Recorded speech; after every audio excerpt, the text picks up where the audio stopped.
Со нас денес во вестите е министерот за здравство Никола Тодоров, кој денес беше во официјална посета на здравствената станица во Македонска Каменица. Ве кажете ни нешто повеќе за има ли некоја новина за здравствената станица во Македонска Каменица?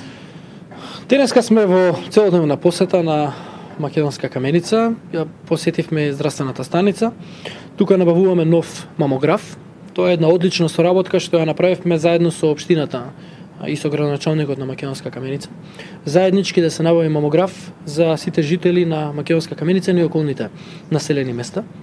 За прв пат во историјата Македонска Каменица добива мамограф и оваа услуга ќе биде на тој начин доближена и овозможена на сите граѓани и пациенти на Македонска Каменица. Така, неодамна имавте отчет во кој што навестивте голем број на вложувања во овој регион. Кажете ми нешто за тоа. Точно, го промовиравме отчетот на ВМРО ДПМН и коалицијата за се она што е направено во изминатиот период, со фокус на периодот од 2014 до 2016, но и за проекти кои што се започнали и се реализирале и пред периодот на 2014 година. За Македонска Каменица би истакнал дека во овој период се вработени 90, се овозможени нови 90 лица да бидат вработени, и тоа преку два проекти. И тоа проектот Македонија вработува и проектот вработување на млади до 29 години. Тоа се 90 млади лица или лица кои што претходно немале работа, немале плата, сега се вработени, имаат плата, имаат можност на тој начин да се издржуваат и себе и своето семејство. Исто така за одбележување и проектот што се заврши во делот на реконструкцијата на патот Македонска Каменица Делчево. Тој проект околу 75 милиони денари вреден беше. Исто така и проектот за реконструкција на секундарната водоводна мрежа. Тоа е проект околу 310.000 евра или околу 19 на милиони денари, кој што е реализиран, и проектот за реконструкција на домот за стари лица. Тоа се проекти кои што во изминатиот и уште други проекти, но еве ги одвојуваме овие проекти кои што се наведени во отчетот и кои што сите граѓани можат да ги прочитаат во нашиот отчет. Ги повикувам граѓаните да ги прочитаат овие проекти, но и сите други проекти кои што може да ги најдат на нашата веб страна. Неодамна на пресконференција најавивте една новина, биомедицински потпомогнато оплодување за сурогат мајчинство. Искрено сум многу среќен и задоволен што можеме да констатираме дека овој концепт профункционира.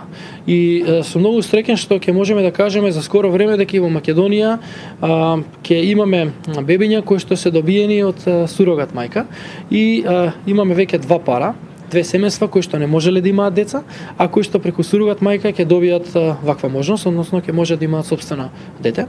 Два пара се споени со две сурогат мајки веќе и во завршна фаза се сите оние договори и процедури кои што треба да се завршат согласно законот, и очекуваме потоа да започне процедурата на биопотпомогнато медицинско оплодување, со што и Македонија ќе биде една од земјите во кои што овој концепт функционира на сурогат мајчинство. Не така одамна го најавивте и воведувањето на канабисот за употреба во медицински цели. До каде е постапката?